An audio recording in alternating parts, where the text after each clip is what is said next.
आप अपना नाम बता दीजिए। मुकेश सिंह नाम है मेरा। मुकेश सिंह जी, आज आप जंतर मंतर आए हैं। आपको हमने देखा कि आप बड़े परेशान हैं, कभी यहाँ घूम रहे कभी वहाँ घूम रहे, क्या दिक्कत है आपको? जी हमने ये है कि देखिए जी, हम तो समाज सेवी थे और हमने 2014 में फरीदाबाद से लोकसभा का चुनाव भी लड़ा, जनता की आवाज़ संविधान तक पहुंचाने के लिए कि जनता की क्या क्या समस्या हैं। लेकिन जब हमारे साथ समस्या आई तो हम दौड़ भाग कर रहे हैं, लेकिन कहीं हमें न्याय नहीं मिला। ऐसा है कि हमने 2019 में आम भारतीय पार्टी नाम का एक रजिस्ट्रेशन दिया था मुख्य चुनाव आयुक्त तो दिल्ली को कि हमें रजिस्टर्ड किया जाए। इन्होंने 15 तारीख को डीडी मांगा, मैंने 15 तारीख को डीडी 15 जनवरी 2019 को हमने डीडी जमा कर दी। इन्होंने रिसीविंग के नाम पर दौड़ाते रहे, दौड़ाते दौड़ाते इन्होंने 2 साल गंवा दिया और 2 अप्रैल 2021 को इन्होंने हमें रिसीविंग दे दिया आम भारतीय पार्टी के नाम पर और प्रोसेस चालू हुआ और वेरिफिकेशन भी इन्होंने किया। वेरिफिकेशन में इन्होंने पूछा था कितने पैसे आपने दिया है ना, वकील को। तो मैंने कहा जी उनका फीस और जो सरकार का डीडी का होता है डीडी हमने जमा की। तो कहा ठीक है जी, आप अपना पार्टी का प्रचार प्रसार करते रहिए, हम आपका वेरिफिकेशन कर चुके हैं। मैंने 4 राज्य में गठन भी कर दिया, बिहार, यूपी, हरियाणा, राजस्थान और दिल्ली। तो उसके बाद हमारा जब गठन हो गया, प्रचार प्रसार चालू हो गया, तो जब दूसरी लॉकडाउन आई तो मैं साप्ताहिक बाजार लगाता हूँ, मेरा बाजार बंद हो चुका था। तो मैं पूरे परिवार, मेरी सरकारी राशन नहीं मिलता था, मैं पूरे परिवार के साथ गांव चला गया। उस लॉकडाउन के फायदा उठा के चुनाव आयोग ने एक नोटिस मुझे भेजा है कि आपका नाम आम भारतीय पार्टी आम आदमी से टकराता है, तो पुनः आप हमें 3 नाम और दें। तो इन्होंने ऐसे गुमराह करा। फिर जब मैंने लॉकडाउन के बाद मैं आया तो जब कार्यालय में चुनाव आयोग के पास गए तो हमें कोई अधिकारी बात करने को तैयार नहीं है।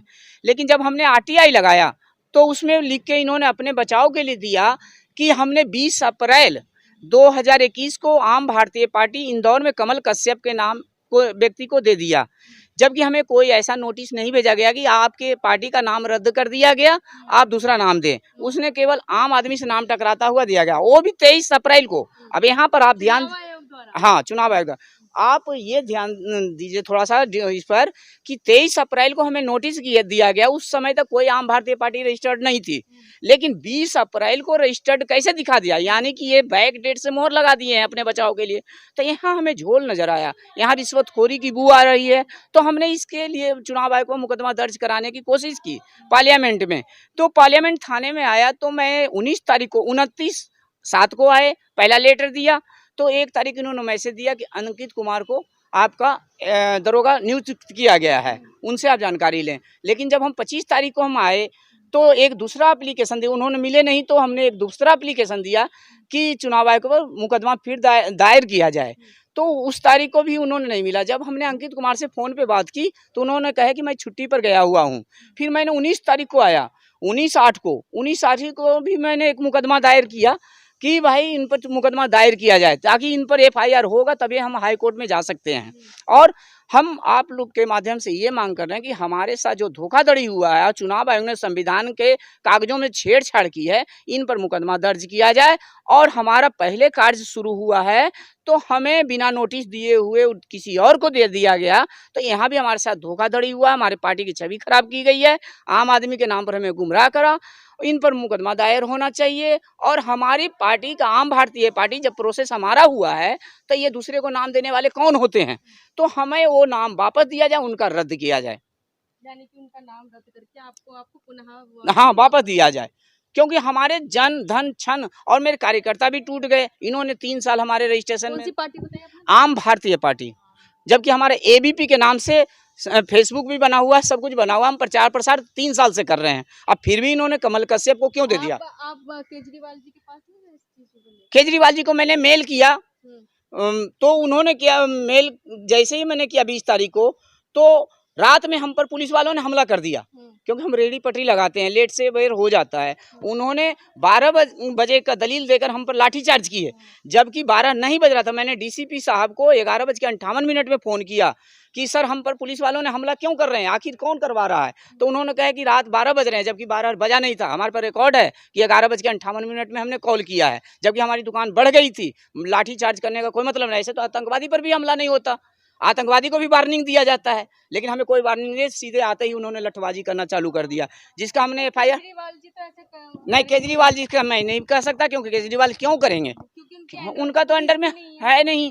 तो हम पर या तो चुनाव आयोग ने हमला करवाया होगा। चुनाव आयोग भी क्यों करेगा सर, ये बताइए। भाई हमारा दुश्मन चुनाव आयोग डायरेक्ट है, हमारा तो डायरेक्ट चुनाव आयोग है। आप कागज देखिए ना, इससे पता चलता है कि हमारा डायरेक्ट चुनाव आयोग है। या तो फिर फरीदाबाद के कोई अधिकारी करवाए होंगे, 2 ही आदमी करवा सकता, नहीं तो हमारा तो कोई दुश्मन है ही नहीं। देखिए चुनाव जब लड़ता है व्यक्ति तो अन्य कई दुश्मन उसके पैदा भी हो जाते हैं। आपको भी, आप खुद एक नेता हैं, आप पार्टी लेके चल रहे हैं, तो आपको भी पता है, तो आप डायरेक्टली सीधा चुनाव आयोग पर कैसे आरोप इसलिए हम कह रहे हैं कि हमारा कोई दुश्मन है नहीं, हमारा डायरेक्ट अभी चुनाव आयोग है, आमने फेस टू फेस हम चुनाव आयोग से लड़ रहे हैं।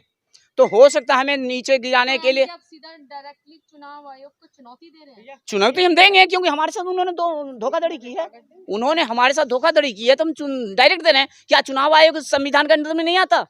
क्या भारत का वो संविधान के अंदर नहीं आता? हम भारत के नागरिक नहीं है, हमें न्याय नहीं मिलना चाहिए? कहते हैं मोदी जी, कहते हैं कि लास्ट में खड़े हुए आदमी के साथ भी मैं न्याय करूंगा, तो क्या मैं लास्ट में खड़ा हुआ नजर नहीं आता?